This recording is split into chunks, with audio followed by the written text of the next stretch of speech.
आज मुझे वहाँ पे जाके काम करना था, ये भी जो है अपने हृदय को याद रहता है। किसी ने मेरा नुकसान कर दिया था, ये भी हृदय में जो है याद रहता है। अरे मेरे रिश्तेदारों ने मेरी बदनामी की थी, ये भी जो है हृदय में याद रहता। अच्छा बुरा, आज मेरे बेटे का बर्थडे है, इस बात का भी याद रहता है। मेरी एनिवर्सरी है आज, यहाँ तक भी याद रहेगा। अरे आज मेरा बर्थडे है, ये भी याद रहेगा। अरे मेरे फ्रेंड ने वो किया था, ये किया था। ये सारी चीज़ें जो है एक इंसान को जो है आमतौर से याद रहती है भाई और बहनों। मगर याद एक चीज नहीं रहती है, वो है परमेश्वर का वचन। परमेश्वर की शिक्षा को जो है कभी कभी हम भूल जाते हैं। हर चीज को याद रख लेते हैं, लेकिन परमेश्वर की शिक्षा को भूल जाते हैं भाई और बहनों। आज परमेश्वर इस वचन के द्वारा हमसे बात कर रहा है। आज परमेश्वर इस वचन के द्वारा सारे विश्वासियों के साथ बात कर रहा है। आज परमेश्वर अपने बच्चों से बात कर रहा है। आज परमेश्वर उन बच्चों से बात कर रहा है जिन्होंने पापों की माफ़ी मांग ली है। आज परमेश्वर उनसे बात कर रहा है जो उसके लहू से धुल चुके हैं, उसके चुने हुए हैं। आज परमेश्वर उनसे बात कर रहा है मेरे बेटे, है मेरी बेटी, शिक्षा को ना भूलना, अपने हृदय में मेरे वचनों को रखना है भाई और बहनों। परमेश्वर की शिक्षा को क्या आप भूल जा रहे हो? क्या उसके वचनों को आप भूल जा रहे हो? तो आज परमेश्वर इस वचन के द्वारा हमसे बात कर रहा है भाई और बहनों। हमें सारी चीज़ें याद रहती है, दुनियादारी की सारी चीज़ें, मगर एक चीज़ हमारे हृदय में नहीं रह जाती है, वो है परमेश्वर का वचन।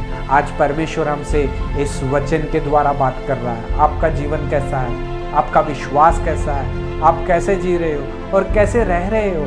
आज परमेश्वर इस वचन के द्वारा बात कर रहा है। नीति वचन 3 अध्याय 1 से लेके 3 तक हमने दो तक हमने ध्यान किया है। इसमें कुछ इस तरह से लिखा गया है कि है मेरे पुत्र, मेरी शिक्षा को ना भूलना। है मेरी पुत्री, है मेरी बेटी, मेरी शिक्षा को ना भूलना। अपने हृदय में मेरी आज्ञा को रखना। परमेश्वर का जो वचन हमें सिखाया जाता है चर्च में जब हम आते हैं, तो वो वचन को जो है हमेशा याद रखना चाहिए। जब हम कॉलेज मीटिंग में कहीं जाते हैं, तो जब वचन बोला जाता है, उस वचन को जो है याद रखना चाहिए। हे भाई और बहनों, आज परमेश्वर इस वचन के द्वारा हमसे बात कर रहा है। बहुत सारी चीज़ों को हम भूल नहीं पाते हैं, याद रहती हैं, लेकिन भाई और बहनों, एक विश्वासी जो है कौन सी चीज़ को भूल जाता है? वो अपने परमेश्वर के वचन को ही भूल जाता है भाई और बहनों। वचन को जब हम याद रखते हैं, अपने हृदय में रखते हैं, और अगर उसकी शिक्षा को हम नहीं भूलते हैं, तो हमारे जीवन में जो है बहुत सारी आशीष जो है परमेश्वर लेके आता है। परमेश्वर हमें, जब हम उसके वचन को, उसकी शिक्षा को और उसके वचन को अपने हृदय में रखेंगे, तब हमारे जीवन में बहुत सारी आशीष होती है। आशीष किस तरह से आती है हमारे जीवन में? जब हम वचन को जो है, वचन को मानते हैं, उसके अनुसार चलते हैं।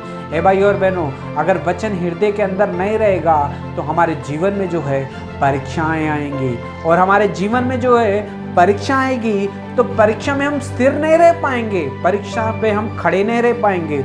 वो इसीलिए क्योंकि परमेश्वर के वचन को, उसकी शिक्षा को और उसके वचन को जो है हम अपने हृदय में नहीं रखते हैं। हे भाई और बहनों, जब उसके वचन को, उसके शिक्षा को हमारे हृदय में रखेंगे, तो भाई और बहनों, वचन कहता है कि जब परीक्षा आएगी, जब शत्रु आएगा, हमारा सामना करने आएगा, तो भाई और बहनों, यही वचन होंगे जो हमारे हृदय में रहेंगे।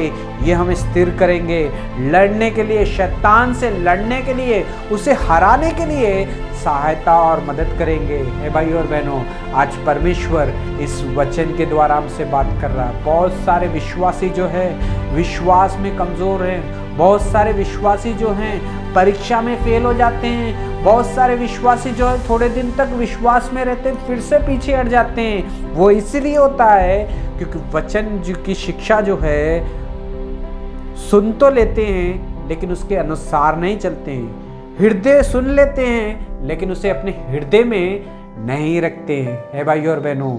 आपने क्या परमेश्वर के वचन को सुन के अनसुना किया है?